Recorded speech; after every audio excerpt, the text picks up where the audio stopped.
তোমাকে না পুরো দুর্গা ঠাকুরের মতো লাগছে, তাই না বাবাই? পদ্ধতি, ওকে না বাগানে বেশিক্ষণ থাকতে দিও না, ঠান্ডা লেগে যাবে তো। না না বাবাই, আমি আরেকটু থাকবো, পদ্মমাসি বলেছে আরো ফুল দেখাবে। ও থাকুক না এখানে কিছুক্ষণ। তুমি তো গুড গার্ল, আর গুড গার্লরা জেদ করে না, তাই না? ওকে নিয়ে যাও। চলো সোনা, আমি তোমাকে কালকে আরো অনেক ফুল দেখাবো। আজকে ঘরে যাই। না না, আমি যাবো না, আমি আরেকটু থাকবো। চলো সোনা, জেদ করে না, আমরা ঘরে গিয়ে বরং খেলা করি। চলো আমি থাকবো না। অনেক না।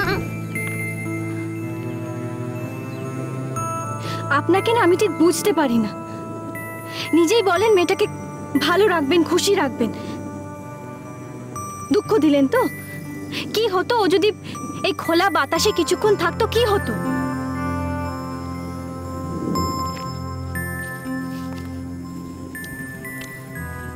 ঠান্ডা লাগলে ওর আবার জ্বর হতে পারে, আর জ্বর থেকে অসুখটা বাড়াবাড়ি হয়। সাবধানে থাকতে হয় ওকে।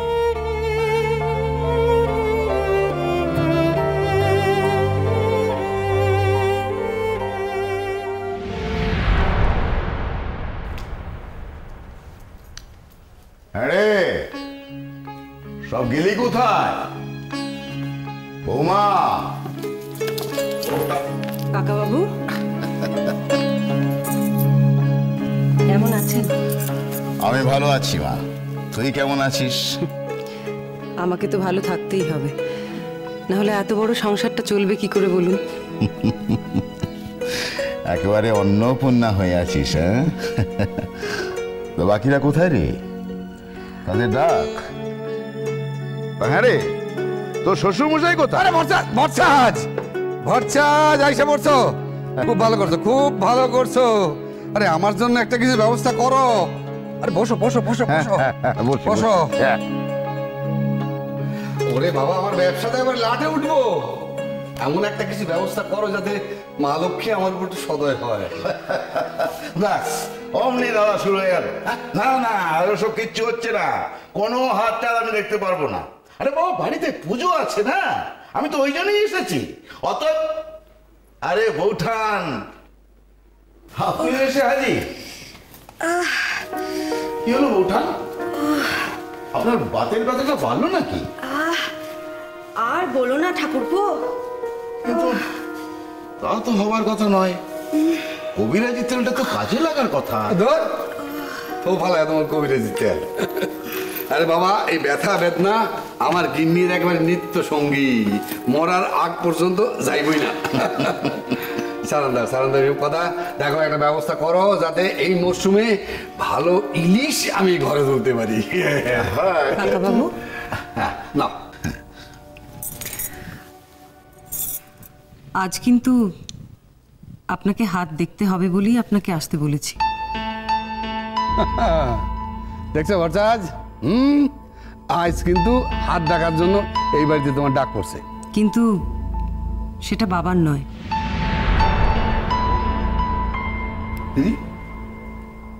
বাবার না কার? দিন সুহানির।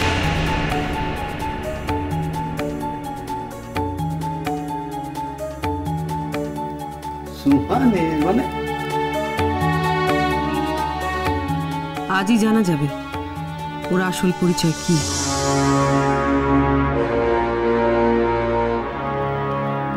মানেটা কি? এ বাড়িতে আমরা সবাই ভট্টাচ কাকাবাবুর কথা খুব মানি।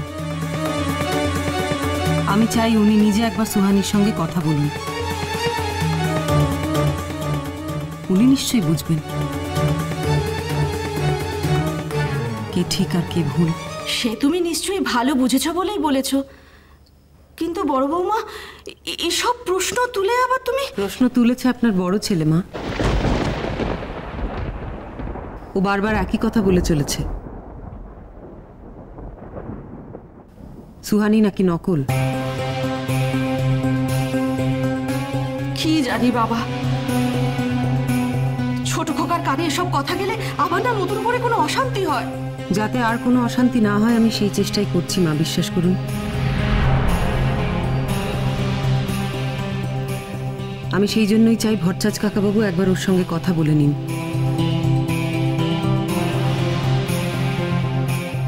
তারপর আমরা সকলেই শুনবো উনি কি বলেন।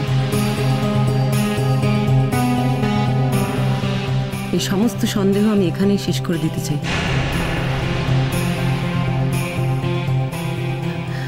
কাকাবাবু, আপনি একটু বসুন, আমি সুহানিকে ডেকে নিয়ে আসছি।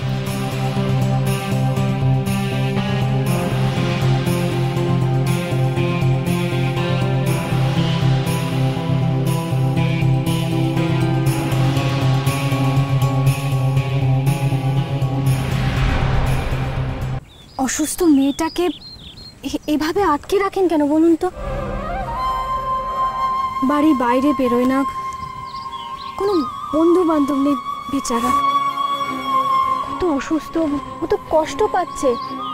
এভাবে তো আপনি চাইলেও ওকে ভালো রাখতে পারবেন না।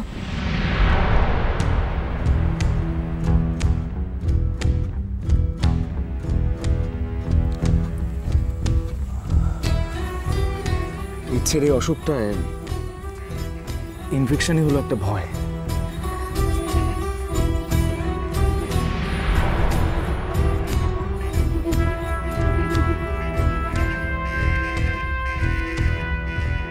ওর যখন বাড়াবাড়ি হয় না, এত অসহায় লাগে নিজের।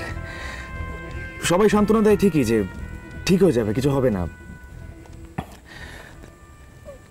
ভয় না কুকড়ে যাই আমি।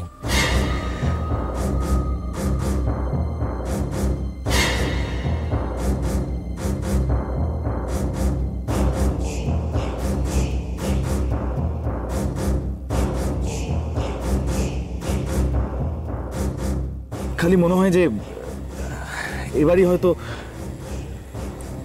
ও আমাকে ছেড়ে চলে যাবে।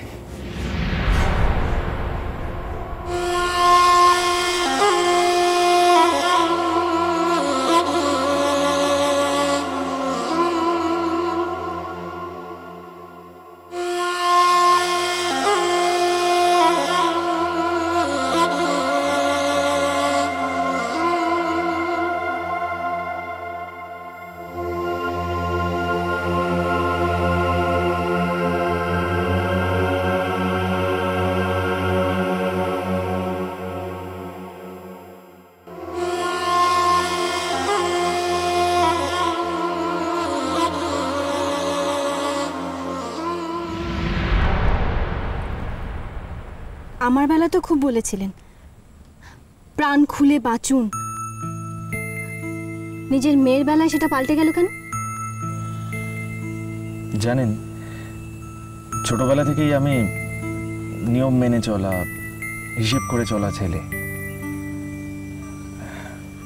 কিন্তু ইচ্ছে অসুস্থ হলেই আমার নিজের সমস্ত হিসেব, সমস্ত নিয়ম কেমন গুলিয়ে যায়।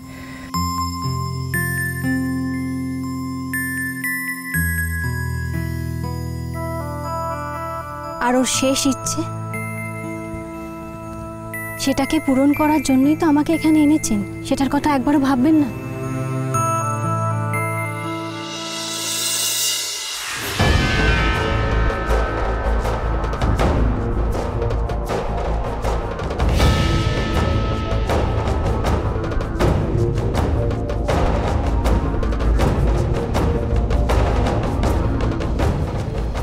ইচ্ছের মা হিসেবে একটা কথা বলবো। ও প্রাণ খুলে হাসতে চায়, খেলতে চায়। ওকে একটা স্বাভাবিক জীবন দিন না।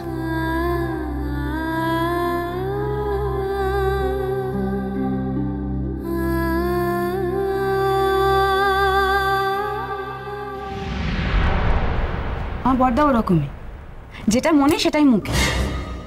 মনে তো বোধহয় সুহানিকে ধরেছে।